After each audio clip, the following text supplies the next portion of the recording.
bottom, but maybe not. There it is. All right, well, listen, welcome everyone to tonight's magic show, because again, we don't do webinars at Full Circle, we do magic shows because no one goes to a webinar, people come to magic shows. So we're going to talk tonight about the process of how to work smarter, not harder, the highest and best use of your time. And this was a mantra that I developed years ago with one of my coaches who just literally just hit me with it so many times. What is the highest and best use of your time? What is the highest and best use of your time? What is the highest and best use of your time? Because what I realized quite early on in my career was that there's only so many hours in a day, so many days in a year, so many years in a lifetime. And so what is the highest and best use of your time is really a really good question or a mantra to bring into your awareness, because it allows you to, again, as Einstein said, the quality of your life proportional to the quality of the questions you ask. So if you're asking a question like, is this the highest and best use of my time? And as a result of asking myself that question, I put down some shitty books that just weren't really that worthy of my time and attention at that moment. And I trusted that if there was another time where the information was valuable, I would then pick it up and move forward, right? So again, this is this concept tonight has produced a lot of pain in my life early on before I realized there was a better way to use time. And I'm really looking forward to sharing it with you guys tonight because of the it can make, in your life. For those that aren't familiar with Full Circle, we have a 4-part model. It's based upon vision, focus, systems, and team. And if you want to see that all in one spot, this is really where it all starts from. It starts with the authentic essence of who you are as demonstrated through your core values. We look and define you, help you define your authentic vision, what's in the way of that, the focus blocks, the systems that are needed to support that, and then of course the team that's needed to as well. Everybody needs skills, tools, networks, and resources to do that. And we look at it across 3 basic timelines: short-term, midterm, and long-term. So that is just a real sort of thumbnail of what we do here at Full Circle. So again, tonight, the highest and best use of your time, because working smarter, not harder, is definitely one of the keys to growth, development, and freedom, which is, insert Braveheart scene here, one of my favorite movies of all time, right? I can tell you that as a kid growing up in farm country, northern Canada, where I learned how to, put in the long days on behind the tractor in the hay fields, as well as, disking and harrowing fields and all of that stuff. My default is to work harder, not smarter. And it's definitely been a journey for me to learn to repattern my brain that way, and hopefully it will be for you as well. So our goal of Full Circle is to help you grow as a person, because who you be or become totally predicates what you do and what you can have as a result. And as a result of that, the vast majority of our clients make more money while they take extra time off every week. And that usually counts to at least a day or so. So that's for those of you that aren't familiar with that process that we do here at Full Circle. And there's 3 keys to growth of anybody, whether you're talking about personal or professional growth. You got to have a plan, which we do in our 90-day game plans. You got to have the tools, and you got to have the support. And that's really for those our program, just to give you some context for what we're doing tonight. All right, everybody that I ask this question when I speak around the world, do you want to make a bigger difference with your life? Do you want to leave the planet a better place you found it? 99.99% of the hands go up, right? Yeah, thanks for that, Jonathan. And as a result of that, I have absolute certainty that this is something that can help you make a bigger difference in your life, okay? Because here's the problems, you guys. There's several problems that we're into with regularity here, right? There is an awful lot to do, and there's only so much time. And this is one of the most common challenges that new clients have when they come to work with us, is that there's just a lot to do, but there's only so much time to do it. So again, getting clear about what is the highest and best use of your time can definitely help you actually get more done in less time, because it's a higher priority. I'm going to teach you how to do that tonight. Most people don't want to waste time because, again, as I said earlier, there's only so many hours in a day, days in a week, a year, and years in a lifetime. So who wants to waste time? This is one of the great fears that just literally can paralyze people into doing nothing, quite frankly, just literally getting stopped, because they'd rather do nothing, which basically supports one of the first premises in biology, which is conservation of the species by conserving energy. So it's better to do nothing than to go in circles and waste your time. So a lot of people just basically stand still and don't end up which is, again, doesn't get you where you want to go. Not a formula for getting you to make a bigger difference with your life, okay? And again, tied to that is this interesting concept called energy, right? Because if you really, if you focus a laser beam, it can cut steel, it can cut diamond, it can do all kinds of things, right? And you focus your mind on a very specific and tangible thing, it can definitely increase the productivity that you get out of it. So, knowing where to focus your energy, which is a subset and tied to time, is another part of our conversation that we're going to be having tonight, okay? And of course, there are people that are just tied to the wasting time piece. They just don't want to waste time and energy and not move the needle. It's what I call enthusiastically running in the wrong direction, right? It's like they're doing shit, but they're just not necessarily moving the needle in their life. Busy being busy is the classic sort of a piece, right? So in order to get away from those concerns, really what we want you to do is just stop working so doggone hard. I remember seeing, I've quoted this a few times, but it bears repeating tonight.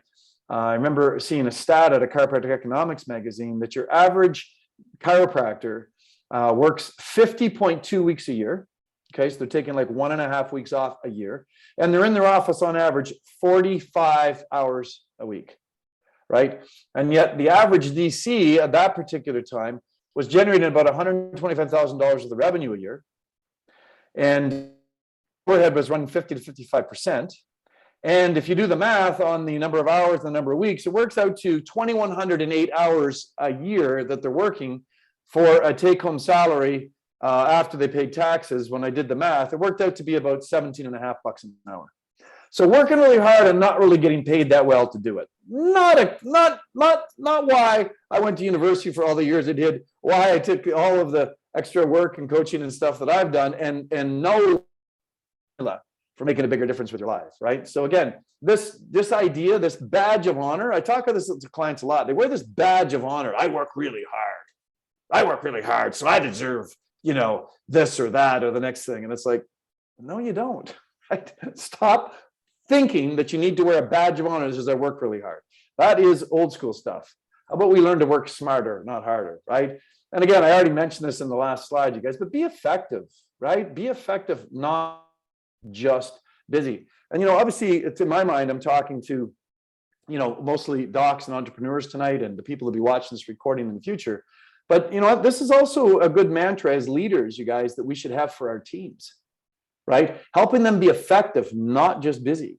And with proper planning, with proper outcomes assessments, with proper regular team meetings and accountability, you can help them be effective, not busy, which just obviously ramps up, escalates, and scales your entire productivity. I am a big fan, and I'm projecting my values here a tiny bit, but I have yet to meet anybody that I've coached in the 25 years of the time of this recording that I've coached that wanted to take less holidays and wanted to work longer days, right? No, when you actually learn to work smarter, not harder, by getting really clear about what the highest and best use of time is, you can actually take more holidays and have shorter work days and get the same amount accomplished. It mesmerizes me that I ask this question of docs all the time. I say, are you a better doc today than you were last year? Most people would say yes.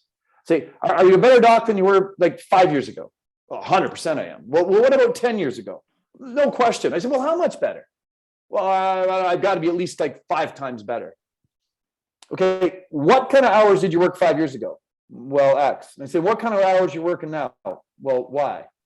And so what's changed in your productivity? Well, then you're not a better doc. All you're doing is being busy. You're not necessarily being effective, right? So this is one of the pieces of mindset that we got to work to shift, right? Last piece, of course, is you can have time freedom, but not at the cost of finances. I've challenged clients for years for this little piece of data, you guys. I always thought when I was a younger person learning about the calendar and the weeks of the year and the numbers of days in a year and all this stuff, I always thought it was kind of weird that there was 13 weeks in a quarter, right? And a lot of businesses work, and we certainly do at Full Circle, work on a calendar quarter, right? And it was kind of weird how that worked out. And I figured the reason it was 13 is so that you can, at most, you work 12 and you take a week off at least once a quarter, right? So I've challenged, I don't know how, we've lost track of Full Circle, how many clients we've challenged to do exactly that. start taking a minimum of 1 week off a quarter. And maybe there's some quarters you take more than one, but at least 1 week a quarter. At the end of the year, we ask them, and we track this. We say, so how did things go relative to your quality of life? Was it higher this year? 100% yes, right? And then we say, relative to finances, did you make the same or more money? With only one exception, in all the years I've been challenging people on that, everybody has made the same or more money. Sorry, more money. There's only one person that made the same money, but their quality of life was higher. Transition and transformation was worth it. So again, this whole concept, you guys, isn't just some neat theory that I dreamed up. We've got like 25 years of data in our company to validate that we teach people to work smarter, not harder, particularly using their time effectively. And if you're with us, 3-4 weeks ago when we did that last webinar, where we talked about whether you could either plan to fail or fail to plan, you end up in the same place. Those two constructs together can make a heck of a difference. This is one of our clients that we enrolled in this for Alicia years ago. She lived on the west coast of Canada, and she literally wanted to be done with the profession. She was done. She was working hard. She wasn't making a lot of money. She was busy being busy. She wasn't in the right geographic location. She wasn't following her heart's callings. And we got Alicia to not only move to a completely different part of the province, which made her heart sing, but we also taught her these same principles of working smarter, not harder. And Alicia's income quintupled within a year while she was working approximately 40% less hours. So again, we've got lots of affirmations that this concept I want to share with you tonight has got legs and has got power, right? So let's go on and just have a look at this. How does this apply to you? Anybody that would like to work smarter, not harder? How is this? And Dr. Jonathan, you've always been so gracious at sharing your experiences and stuff. Would you be willing to just come off mute for a minute? And again, based upon the last work smarter, not harder conversation we had, there's some things that you wrote to me about that were just, again, of the many things I say from you, you're so well spoken and when you write things, just would you mind sharing a little bit of what's shifted in your life since you've applied some of these principles working smarter, not harder? Yes. A year ago, I applied created a calendar with my MOAs, and it didn't work for me. I laid it all out. I was very anal about it, had everything there, but I was distracted. I just didn't stay on task. And so slowly I just kept making them go away. And all of a sudden I was back to my old calendar. So when I took this last seminar, started over again, put it all down. And the one thing that really triggered it for me was you told me to put in all your have time first. And it was like paying yourself first. It's yes. Like the thing to do. And so I did that. And then I put in, and then I looked at how much B time I needed to do. And it was really simple to find places to put B time in. And then the rest of it was due time. I had so much time to do whatever I needed to do. And all of a sudden it clicked for me and it just seemed magical. And I've been following that since, and I am getting so much more done now. In fact, I have a lot more time left over than I did before, and I have a lot less stress.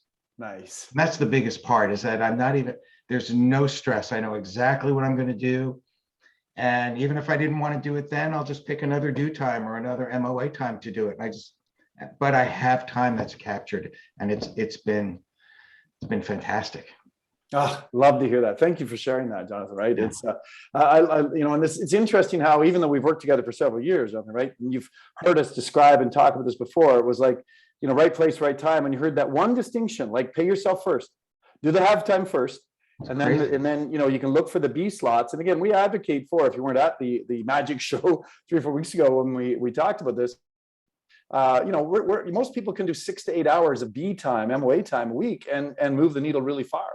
If you want to really accelerate, maybe you add a few more hours, but I mean, again, working on the business and who your be or becoming time is the key. And then the do stuff just fits. But knowing, as you just said, Jonathan, just to reiterate that one last time, knowing what you're working on, where and when, And knowing as an entrepreneur, you have the flex to maybe flex that by an afternoon or a day or 3 and do it somewhere else. If it's a beautiful day and you want to go for a motorcycle ride with your beautiful wife, I mean, you know, those are all options that are available. So you don't feel a prisoner to it, but you know what you're working on, where and when, right? And that's really what we're going to be focusing on tonight, you guys, is getting absolutely that much more clarity about what it is that is the best use of your time, what it is that is you should be working on when you're planning what you're working on in those MOA times, right? So let's go down this rabbit hole. There are 5 keys that we've determined here at Full Circle. Number 1 is you got to segment time, which is, we talked about that just briefly now, and Jonathan's great share. Segmenting time into be, do, have. And if you are watching this recording and you'd like to learn more about that, then you need to look up the other magic show called Work Smarter, Not Harder, Plan to Fail or Fail to Plan, right? You must also get really clear about this thing, and Jonathan used the term perfectly, MOAs, which we'll talk about what that means, and it's all based upon Pareto's 80-20 principle. This allows you to work on the business, not just in the business, and then once you're in the mindset, you can clearly identify what those MOAs are, and then this is another really important piece that just strangely gets missed, is you got to protect that time. You got to protect that MOA time like a grizzly bear to her cubs, and then implement the strategy on an ongoing basis, right? So let's just dive into each one of these pieces, okay? And again, this is a bit of review from the magic show from a few weeks ago, but we talk about be time, who you're becoming, who you are being. Absolutely crystal clear to me after all these years that be leads to leads to do, which leads to have, right? People say, I want to have what this person has, but they got to be able to do what this person does to have this. And the backdrop to that is you can't do it because you're not who that person is. You haven't become who that person's become in order to do that, right? So again, it's the be, do, have piece. Most people have it backwards. They only just focus on just, I want to have, I don't want to do the work. And I don't want to work on who I can become, which is an absolute mantra here at Full Circle. We focus largely on who you be, who you're becoming. And then we help you figure out what to do so that you can have whatever it is your authentic heart desires. So then we talk about the 80-20 principle, which is, again, this is a portrait of Pareto, who was an Italian economist back, I believe, in the 1700s. This is a long time ago. And he talks about how 20% of what you did in economics give you 80% results. Well, that's proven true in relationships and basically across the aspect of human endeavors. And so we now have borrowed that terminology and we've created something we call an MOA, which stands for a major outcome activity. It is that 20% that you do that gives you 80% of your results. And really what we're going to spend a lot of time on tonight is determining how you figure out what that 20% is for you that moves the needle the most. Because once you're clear about what that 20% is, the rest of it is downhill, you guys, right? Because you can just focus on that stuff and it's going to do, with very little effort, it's going to move the needle. Now there's a whole other piece here which I don't have time to get into tonight, but I mean, again, it's something that's obvious to anybody on the coaching team, but someone watching this video or a client might not realize that there are so many people that are so attached to that badge of honor that I work really hard that they will literally sabotage this process that I'm defining tonight because they're not working hard enough to deserve to get paid what they're getting paid with putting forth so little effort. And I could literally stand at the front of a class and do a 12-step program on a recovering, I wear a badge of honor because I work really hard person, right? So again, this gets tied to deserve level, it gets to self-worth and self-love and all kinds of pieces. And it also ties to literally awareness about what abundance is and why you deserve to have it in your life, however you define it, right? So we've got an entire program in February called Abundant Financial Mastery, where we will be going into that concept in great depth. So if you're someone that's interested in really understanding the concept of deserve level and abundance, you want to put February 25, 26 on your calendar, okay? All right, now let's talk about major outcome activities and really what these are. As I already said, they're based upon the 80-20 principle and determining what that 20% is and focusing on doing more of that and less of the busy work. The other stuff leads to those massive changes we talked about. And these are large activities where you're working on your business, as I said, and they're always, this is a key piece, you guys, proper MOAs are always linked to your values. And the really wise people are taking the time to really do the work to link them to their values, because now they become intrinsically inspired to keep doing the work from that point forward. Okay. Again, this is not something that is transparent to a lot of people, surprisingly, where it's working on your business, not in your business. The people that just want to be, busy drones and busy bees and just, put in the hours and stuff. I mean, they're the ones that work in their business.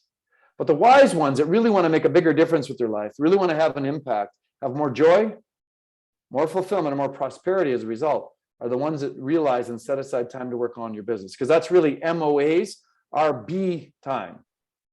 They're who you're being or who you're becoming time. Okay. And this is where you're working on your business, not in it. So to be transparent, you've got to be scheduling time outside of your due hours in order to really work on your business. And you got to see the value, you got to see the connection, the why it's important to work on your business, or you'll be forever working in your business and you'll be a slave to it. Which again, if that's floats your boat, more power to you. It's not why I do what I do. Okay. Now we got to identify your MOAs. We're going to spend a fair bit of time in this part of the conversation tonight, really identifying MOAs and helping you get clear on the main categories. And then your homework out of this conversation tonight is going to be for you to work on identifying what those MOAs are. All right. So here's some really common MOA categories. Marketing and promotion, getting clarity about how people find you and why they find you, getting clear that you have if you allow me, a spiritual mandate with the creative intelligence loved you into existence to tell the world who you are and what you do. Because if you hide your light under a bushel basket, then there's people out there that aren't going to get touched by your amazing service or the products you sell. And as a result of that, it's not going to be as fulfilling and rewarding in their life. And then that just ripples out, right? So being clear and making sure that you have a way to tell the world who you are and educate them to the value of your service and product, really what marketing promotion is about. And it is a very common MOA category. Educating your members or your clients, right? Your team members or your clients is another really important aspect of it, right? I shot a video the other day, you guys, where I was talking about one of my great lessons in life, in my practice, about educating practice members or clients. It was the story of Betty. And without ruining the video, I'll give you the Cliff Notes of it, or the Coles Notes of it. Betty had been with me 14 years, coming in on average every 2 weeks for wellness salutogenic care. Make sure her nervous system was functioning at the highest level. Betty was a little bit of an elderly lady, and for the first time in 14 years, she missed her appointment. I was like, what's happened? Has Betty fallen and can't get up? Like, we were concerned for her. So the team called and couldn't get through to her. So our policy system was, back to me it comes.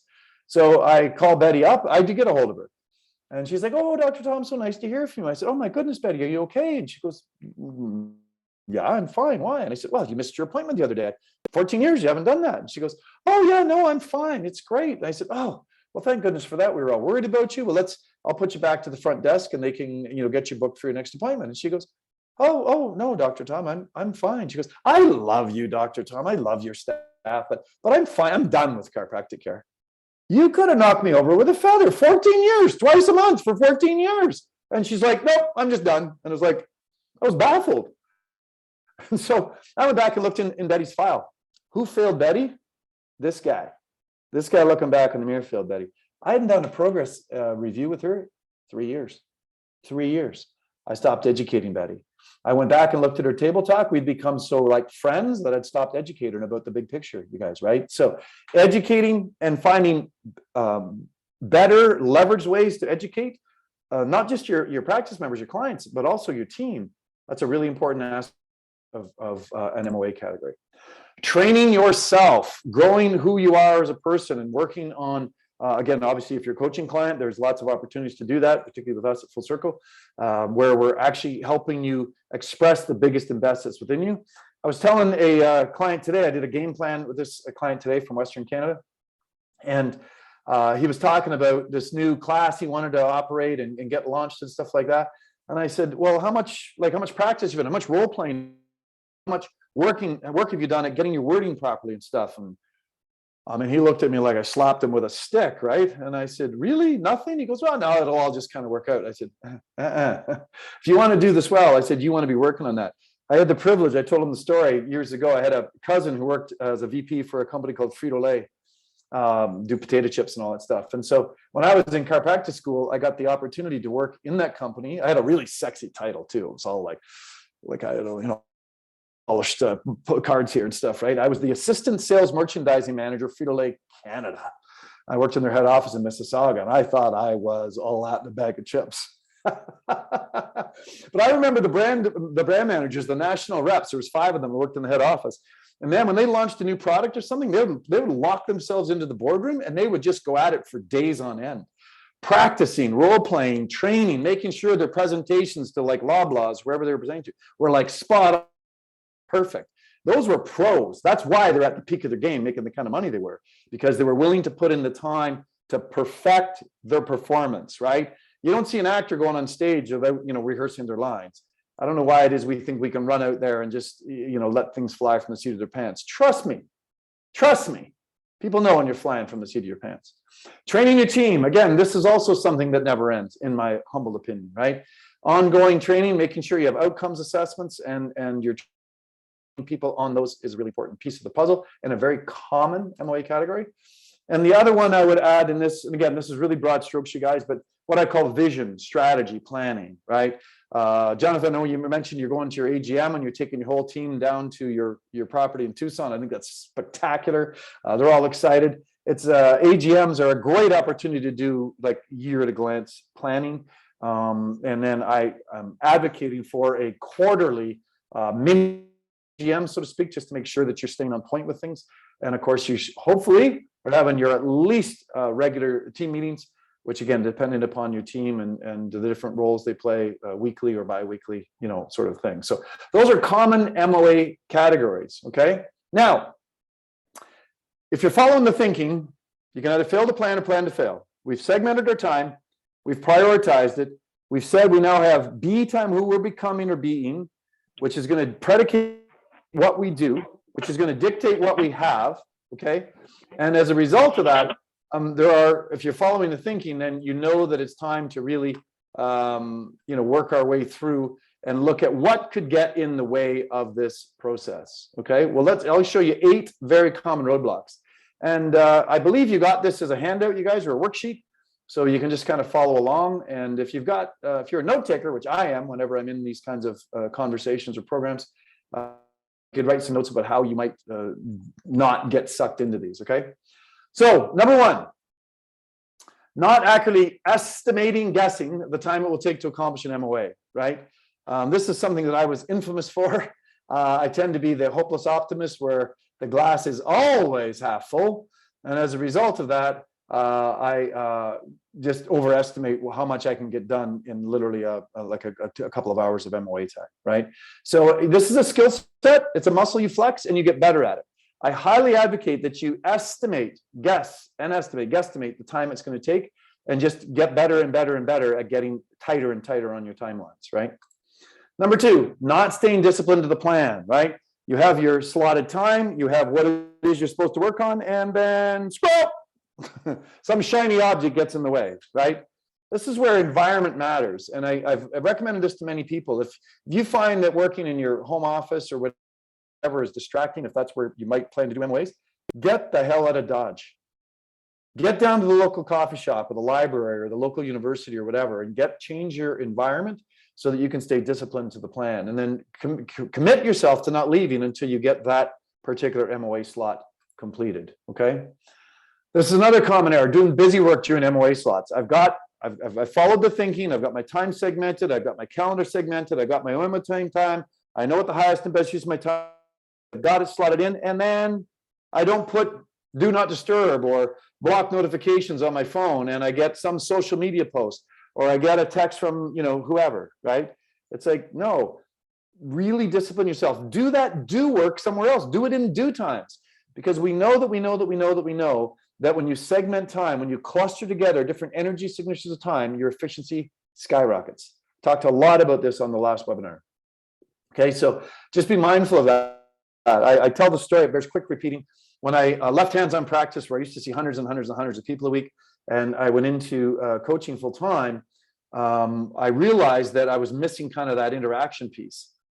And so one of the human interaction pieces I had was email. But anybody that does any amount of email, the volume of email that certainly we do as a coaching team, it is hundreds and hundreds and hundreds and hundreds a week, right? Sometimes hundreds a day. And so what I would do, literally to try and get some human interaction, my early morning is when most of my MOA slots are, because that's when I'm the most productive. I'm a morning guy. And I would end up sort of sliding, I'll just check the emails and just see if maybe there's something there. 45 minutes later, my MOA time's starting to get eaten up because I'm not doing the work, right? So again, do not get sucked into doing busy work during MOA. Do that in your do slots. Getting frustrated when something or someone interrupts your plan is another really common one. Again, life happens, right? Kids throw up, brakes go on cars or something, right? So again, Jonathan, I thought, did a beautiful job of talking about this earlier when he says, you know what? I know that I could just move that slot and do it somewhere else. And again, don't move it weeks or months in advance. Ideally, you're doing it either the same day or within a few days so that you don't lose your momentum. But again, don't allow yourself to get frustrated when things get in the way. Number 5, do not do this. Do not plan every detail out for 12 months in advance. We have trial and error experience that 90 days is an optimal amount of time to set out your MOA calendars. I can say that even doing a 30 days at a time is a great place to start, just even doing the month in advance. And then one of the MOA times you would book late that month, which is category number 5 from the most common MOA slots, is strategy vision planning, where you would literally book an MOA slot to plan your next month's calendar, right? So it's a rhythm, it's a routine. You know that at least 12 times a year, you're going to be planning that out. When I'm at the peak of my game, I'm doing my MOA planners a quarter in advance, right? Now, again, the first month of that quarter is like really written in stone. Second month of the quarter, still pretty tight, but maybe more 90%. And by the third quarter, it's maybe 75, 80% accurate to what I end up actually doing. But I find when I'm on my A game that it's better to have at least constructs and intention put ahead than to just, get too close here. So again, do not too far, though it's just going to end up failing you, okay? Also, not having a mechanism to review your long-term planning on a weekly basis. I literally, after our last conversation on this 4 weeks ago, I went back to my Sunday night rhythm. I was trying to do it on Monday mornings, and it wasn't always optimal because other things were getting in the way. Sunday nights now, I invest in usually somewhere between 30 and 90 minutes to double check my MOA planner for the next week, double check my meeting schedule, adjust things accordingly, make sure I'm super prepared for the week, and it just makes the week fly by. It just allows it to flow rather than be a stop-start, sort of a mess. So I would highly encourage a Sunday afternoon or even small 30 to 90-minute planning session to review the week, okay? Also, in this day and age, you guys, not having some sort of a portable time management vehicle that you can book things on the fly or on the move. In this day and age, it's just, I've got some clients that still love old-fashioned paper and stuff. That's cool, that's fine. But have it with you, have it in your pocket or in your purse or whatever, so that it's with you. I finally, just as of this recording, a few days ago, got my new phone. So I'm like current. I went from an iPhone 7 to a 13. Be interesting when somebody watches this 10 years from now, they say, yeah, we're on iPhone 36s or something, and maybe we're teleporting around the universe. I don't know. But anyways, it was nice because it's a very user-friendly tool. And the last piece, you guys, I highly advocate for is not sharing your time management system with your significant others. For years, we posted our MOA planner, my MOA planner, on the fridge so that everybody at a glance in the household could know, generally speaking, what I'm working on, where and when, whether it's do time, have time, or be time.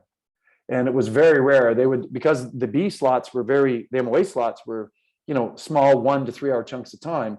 Unless the house was burning down, they knew it was not something that couldn't wait, and then it'd address it, at some other point. So those are 8 really common roadblocks, trying to prevent you guys from falling and tripping as we learn how to work smarter and harder by being the highest and best use of our time. The last piece here, which, by the way, I love this, Alejandra, our virtual assistant, got this, she's a Venezuelan, and I'm not so sure that this isn't some dude down in Venezuela, actually. But anyways, protect and implement, you guys. It's really, really, really super important that if you're going to do this, that you protect your MOA planner really well, okay? Just make sure that time is sacred. You've told the family, you've told significant other people, you've told your office manager, whoever, to just protect you and allow you to get that work done. And so I really encourage you to protect and then go ahead and implement the time. Okay. So this is actually what an MOA planner looks like, a full circle version of it, right? Over the course, say, of January of this next year, you have your key projects that are listed here, which would come out of your AGM, ideally, right? Your personal big rocks, your rocket fuel that keeps you moving. If there's certain MOA rhythms that you have, certain meetings you have, or trainings you have with your team or associates or whatever, those get just, jotted down in there. Because, as I said earlier, 99.9% of all MOAs are going to be tied to your core values. Listing your core values here is a good thing. And then here's the categories, you guys, of MOA categories. We've actually, since this was first prepped, the ancillary products and services have actually shifted that to, as you saw earlier, vision, strategy, and planning. I think it's a better use of your time. And then you just literally put down which days of the week.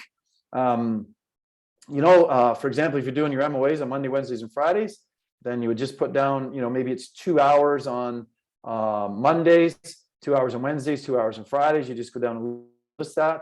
You would list what the activity is going to be, and then how it ties into your core values, and exactly what you're working on, where and when, and you can get the darn thing filled out and get it done in advance. It is a simple tool, but it is a powerful tool.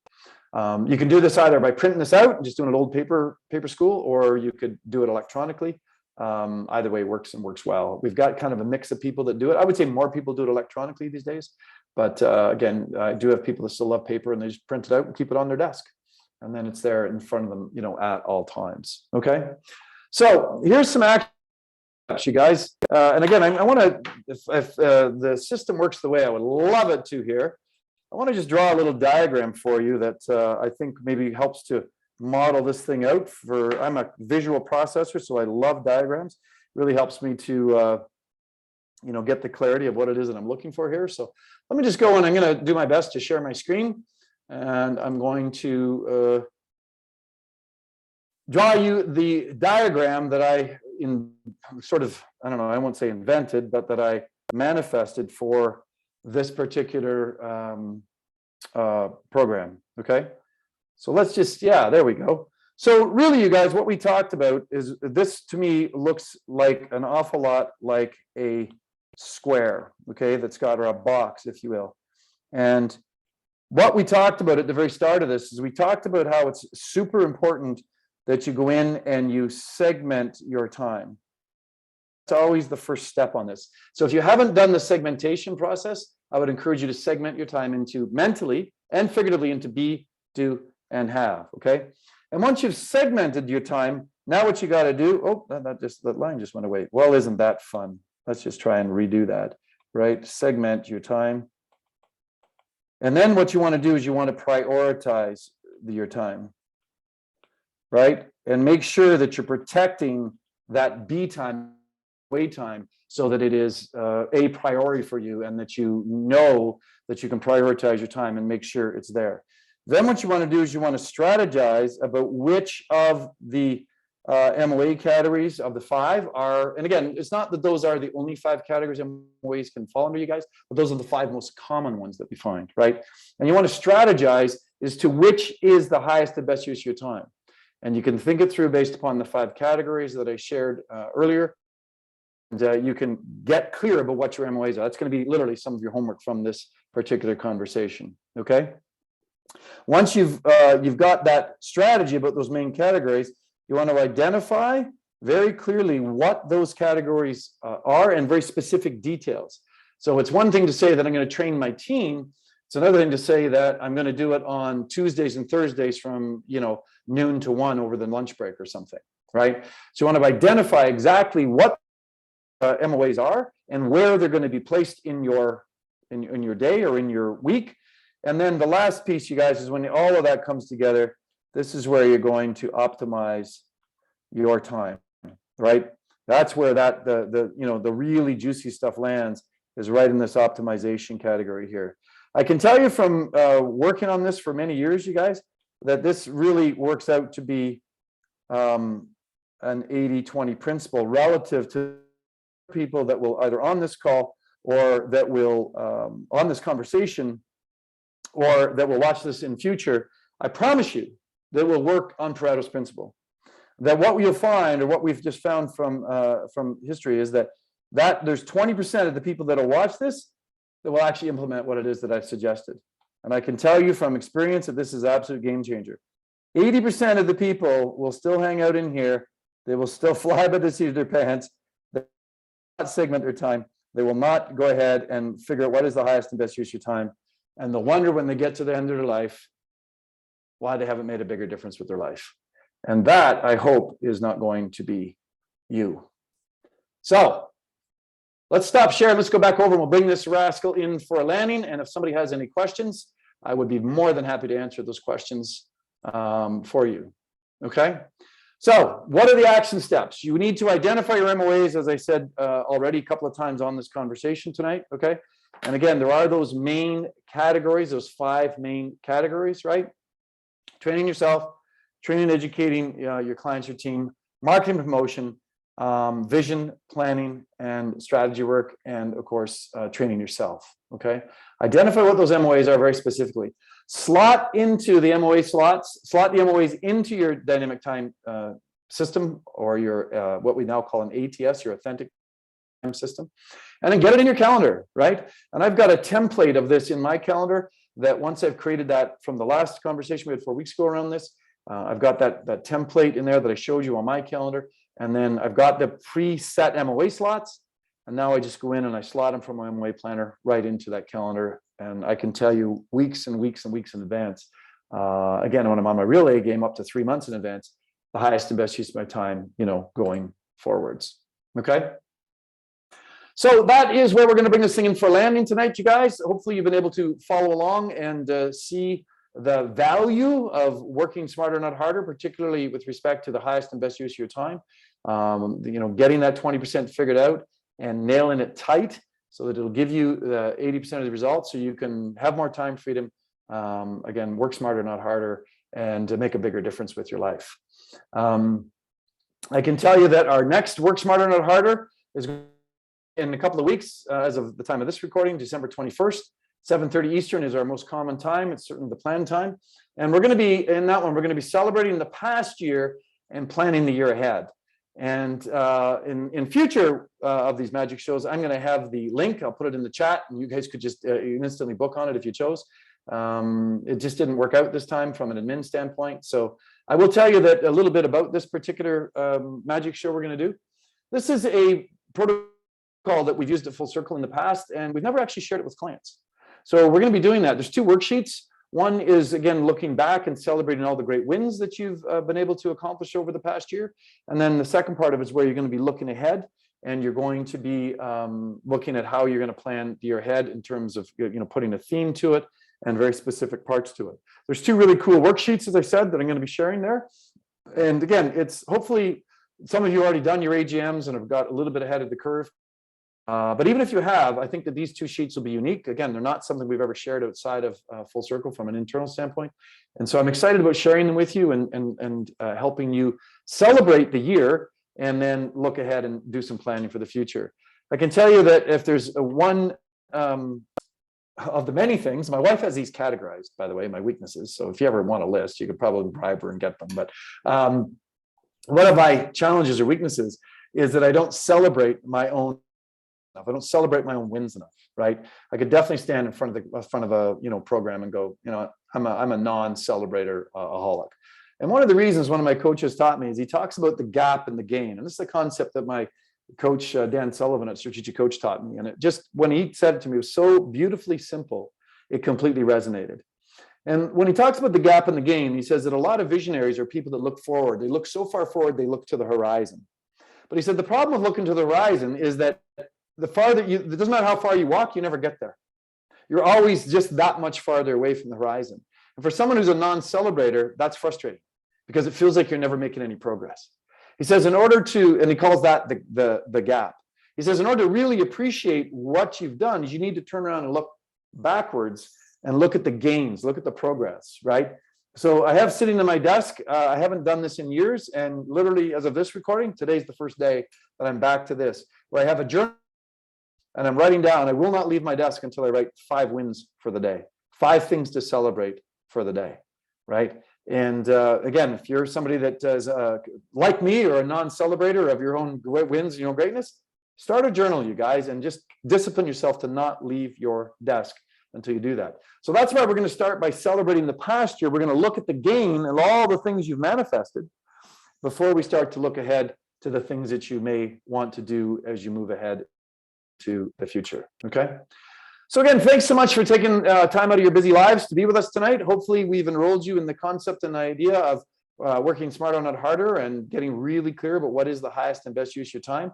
Again, as I said several times in this conversation, it's been a game changer for me, and I'm very confident that it can be a complete game changer for anybody else that is going to embrace that. So thanks for your time and attention. And if anybody has any questions, I'd be happy to entertain them. We'll just get you to come off mute and we can fire away. I have no questions. I want to thank you. This is great. I like the materials. The spreadsheet's awesome. It's going to help me a lot. It speaks Perfect. to me. Thank you. Appreciate that, Jonathan. Thanks so much. Dodie, a long-standing coach here at Full Circle. Dodie, any distinctions or affirmations to add in terms of the concepts for tonight? I think that it is, oddly enough, today I was saying to myself, Tom is always celebrating all the goodness. Like, that's one thing that I actually noticed in our meetings. You're always like, these are things that are really good. So you must be doing a great job of that. So to that. Thank you for that, Dode. And your lovely wife thinks it's a weakness. I was thinking it was one of your strengths. So that was good. Because I think I don't celebrate enough. I get stuck in that in the office commonly. And that would be definitely one thing I could choose to do. Like, before I leave the office, is do the 5 things that worked really well today. I think that would be an upgrade for me. I used to do that with my son every night before he went to bed. I'd say, what are the 3 things you're thankful for? And we would talk about that all the time. And the other night, obviously we've kind of gone past that stage. He's 15, he's much bigger. He doesn't really like mom as much in the cuddly form, but I'm like, and what do you think? He was like, oh, we haven't talked about that in a long time. And he was ready to just list them off. So I think there's huge power in looking back and moving forward. So I'm excited for the next one. Yeah, it's going to be great. Thanks for that, Dode. I will say this to you guys. I forget which speaker it was, but a speaker at a program I was speaking at, on the same stage. He had a really neat rhythm that we brought into our family. We've had various variations of that. It's kind of like that win idea you're just reaffirming, Dode. And what he did was he had everybody went around the table and they mentioned one thing they did well that day, one thing they're grateful for, and one thing they're looking forward to. And I can tell you that it seems in my family dynamic, at least, that if I don't keep steering the ship and managing the energy, it kind of falls off. So I'm really looking forward to the day where one of my family members just spontaneously goes, hey, how come we stop doing what's one thing I did today, one thing I'm grateful for, and one thing I'm looking forward to. But again, it actually speaks to that gap and gain thing, I think, just in that construct. So again, I share that for anybody listening to this, either now or on the recording, that might choose to embrace that and bring that back into their family dynamic, because it's something that served our family very, very well. So, all right, well, listen, again, I think at this point we will end the recording and ending. So thanks so much for your time and attention. If you're watching this on recording, thanks for taking time out of your life to get this data. And I really intend and hope that you'll be continually working smarter, not harder, by getting really clear about what is the highest and best of your time. I will